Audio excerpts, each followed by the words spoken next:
I'm imagining myself sitting in a Brussels brasserie with a glass of cold beer and a copy of the Mariage of Mademoiselle Beulemans.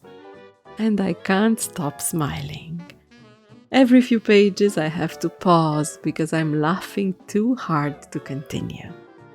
And the couple at the next table keeps glancing over, probably wondering what on earth I'm reading that's so funny. The answer is a 1910 comedy that should, by all rights, feel impossibly dated. Instead, it feels like the most perfect winter entertainment I could have asked for. Let me explain.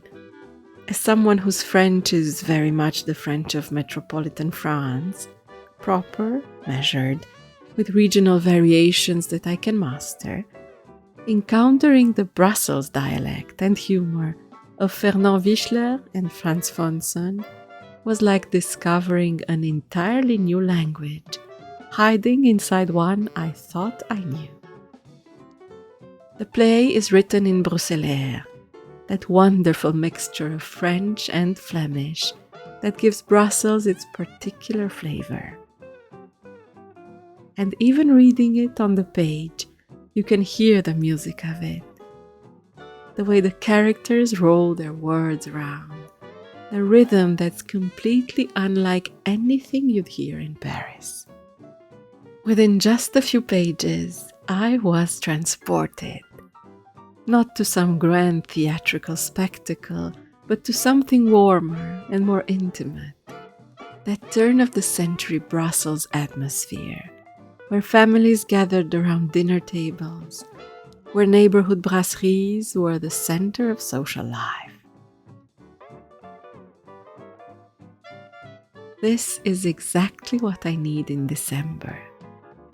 When the year gets heavy, when we've all been too serious for too long, when the darkness comes early and stays late, sometimes what you want most is permission to laugh, to stop being so measured and controlled, to let the ridiculous comedy from 1910 remind you that people have always been people. Vain, foolish, lovable, complicated. The plot centers on Suzanne Beulemans, daughter of a prosperous Brussels beer dealer, who is betrothed to Séraphin Mlle, son of a rival businessman. It's the kind of arranged marriage designed to unite two brewing empires, to end the rivalry, to make good business sense. But there's a problem. Actually, several problems. Séraphin has a secret, a mistress and a son. And Suzanne has developed feelings for someone else entirely, Albert Delpierre, a young Parisian who's come to Brussels to learn the art of the business from her father. What follows is a delicious tangle of secrets, wounded pride, family conflicts conducted over dinner tables, and the kind of comic chaos that only happens when people try to maintain appearances while everything is falling apart beneath the surface. The love triangle becomes the least of anyone's worries, as fathers clash, uncles try to mediate, and the whole elaborate machinery of family honor threatens to collapse. But here's what surprised me most. Beneath all the laughter, beneath the dialect humor and the farcical situations, the play is actually saying something true about life. About how families work, about the gap between what we say we want and what we actually need, about the way love stubbornly insists on complicating even the most carefully arranged plans. I keep thinking about how much Belgian entertainment seems to understand this balance.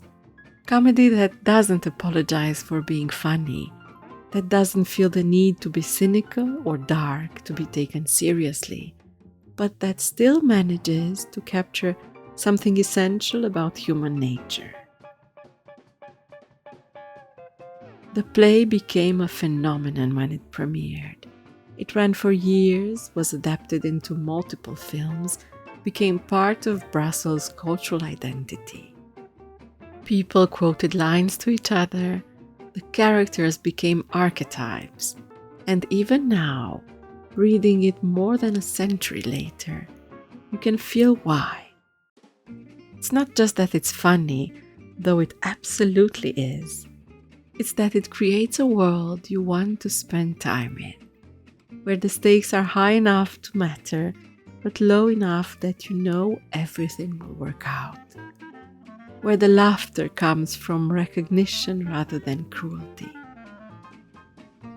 If you're looking for something light and whimsical this holiday season, something that will make you laugh without making you feel guilty about it, track down Le Mariage de Mademoiselle Beulemans. It exists in various editions and translations and was adapted for the stage all over the world. Let yourself sink into that early 20th century brasserie atmosphere. Let the Beulemans family and their chaotic wedding negotiations remind you that comedy doesn't have to be sophisticated to be smart. Sometimes what we need most is permission to be delighted by something simple, to laugh at arranged marriages going wrong and the complications that arise when business and love refuse to stay in their separate corners. To remember that long before we were all being so serious, people in Brussels were drinking good beer and putting on plays that captured something essential about the joy and absurdity of being human. See you tomorrow for another Belgian adventure, this time at the heart of Belgian Christmas magic.